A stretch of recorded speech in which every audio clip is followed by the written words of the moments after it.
ഇതിപ്പോൾ നിങ്ങൾ വാട്സപ്പ് ഉപയോഗിക്കുന്നുണ്ടോ ചോദിക്കേണ്ട ആവശ്യമില്ലല്ലോ. നമ്മൾ ചങ്ങായിമാർ ആരാ വാട്സപ്പ് ഉപയോഗിക്കാത്തത്? എല്ലാവരും ഉപയോഗിക്കുന്നുണ്ട്.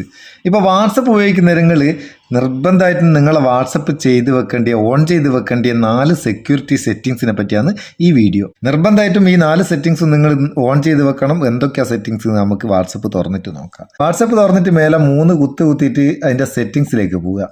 സെറ്റിങ്സിലേക്ക് പോയിട്ട് അക്കൗണ്ട് എന്നുള്ളിടത്ത് ഓപ്പൺ ചെയ്താൽ ആദ്യം തന്നെ പാസ്കി എന്നുള്ളൊരു ഓപ്ഷൻ കാണാം. ഈ പാസ്കി ഓപ്പൺ ചെയ്തിട്ട് ഒരു പാസ്കി ക്രിയേറ്റ് അവിടെ ചെയ്ത് വെക്കുക.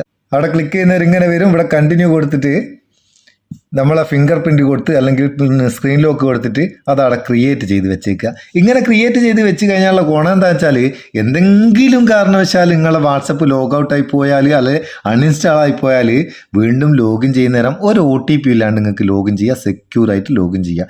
നിങ്ങളെ ഫിംഗർ പ്രിൻറ്റോ പാസ്വേഡോ ഏതെങ്കിലും ഒന്ന് കൊടുത്താൽ മാത്രം മതി. പാസ്വേഡ് എന്ന് പറഞ്ഞാൽ സ്ക്രീൻ ലോക്ക് കേട്ടോ. നമ്മളെ ഫോണിൻ്റെ ലോക്ക് തുറക്കുക ഉപയോഗിക്കുന്ന പാസ്വേഡില്ലേ, അത് കൊടുത്താൽ മതി, തുറക്കാനാവും. ഇനിയിപ്പോൾ രണ്ടാമത്തെ വെച്ചാൽ ഈ പാസ്കീൻ്റെ തൊട്ട മേലെ സെക്യൂരിറ്റി നോട്ടിഫിക്കേഷൻ നേരത്തെ ഒരു സാധനം കാണുന്നുണ്ടോ, അതൊന്ന് ഓപ്പൺ ചെയ്തിട്ട് ഓണാക്കിയിട്ടേക്കുക. ഞാൻ ഓണാക്കിയിട്ടേക്ക് ജസ്റ്റ് ഓഫിലുണ്ടാകുക, അത് ഓണാക്കിയിട്ടേക്കുക. ഇത് ഓണാക്കിയിട്ടുള്ള ഗുണം എന്താണെന്ന് വെച്ചാൽ ആരെങ്കിലും നിങ്ങളെ വാട്സപ്പ് ലോഗിൻ ചെയ്യാൻ ശ്രമിച്ചിട്ടുണ്ടെങ്കിൽ എങ്ങനെങ്കിലും OTP നമ്പറോ അവർക്ക് കിട്ടിയിട്ട് ലോഗിൻ ചെയ്യാൻ ശ്രമിച്ചിട്ടുണ്ടെങ്കിൽ നിങ്ങൾക്കൊരു നോട്ടിഫിക്കേഷൻ വരും. നിങ്ങളുടെ നമ്പറിലേക്ക് ഒരു സെക്യൂരിറ്റി നോട്ടിഫിക്കേഷൻ വരും. അപ്പം നിങ്ങൾക്ക് അലർട്ടാണ്.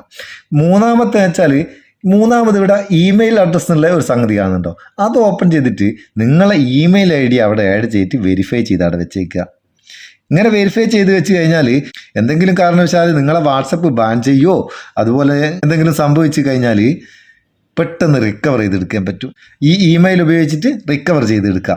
ചില പ്രത്യേക സാഹചര്യത്തിൽ നമുക്ക് വാട്സപ്പ് ലോഗിൻ ചെയ്യാനുള്ള OTP വരെ അതിൽ കൂടെ കിട്ടും.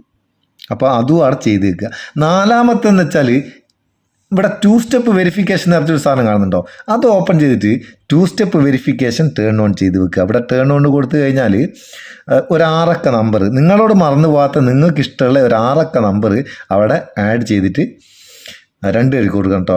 ആദ്യം കൊടുത്തിട്ട് വീണ്ടും ഒന്നുകൂടിയും കൊടുത്ത് കൺഫേം ചെയ്യുക. എന്നിട്ട് സേവ് ചെയ്ത് അവിടെ വെച്ച് കഴിഞ്ഞാൽ നിങ്ങളെ നമ്പർ OTP ആർക്ക് എങ്ങനെ കിട്ടിയാൽ ഈ 2 സ്റ്റെപ്പ് വെരിഫിക്കേഷൻ നമ്മൾ ഈ കൊടുത്ത പിന്ന് കൂടി ഇല്ലാണ്ട് ഒരു രീതിയിൽ ഒരാൾക്കും വാട്സപ്പ് ലോഗിൻ ചെയ്യാനോ ഹാക്ക് ചെയ്യാനോ പറ്റിയില്ല.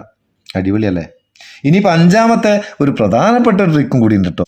ഇങ്ങനത്തെ അറിഞ്ഞൂടാത്ത കാര്യങ്ങളെ പറ്റിയൊക്കെ പെട്ടെന്ന് നിങ്ങൾക്കറിയാം. ഓരോ ദിവസവും നിങ്ങളെ ഫോണിലേക്ക് വരാൻ വേണ്ടിയിട്ട് ഈ ചാനലൊന്ന് സബ്സ്ക്രൈബ് ചെയ്ത് വെച്ചേക്ക്.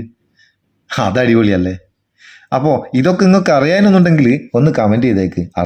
നിങ്ങൾ അറിഞ്ഞൂടാത്ത ചങ്ങായിമാരുണ്ടാകുമല്ലോ, ഓലിക്കൊന്ന് ഷെയർ ചെയ്ത് കൊടുത്തേക്ക്. ഒരു സുഖമല്ലേ? ഇഷ്ടപ്പെട്ടിട്ടുണ്ടെങ്കിൽ ഒരു ലൈക്കും കൊടുത്തേക്കും. നമുക്ക് ഒരു ബൂസ്റ്റ് ആയിക്കോട്ടെ. നമുക്ക് അടുത്ത വീഡിയോയിൽ നല്ല സെഗ്മെൻറ്റ് കാണാം. നിങ്ങളെ സ്വന്തം Muthoos Mappayyur. Thank you so much.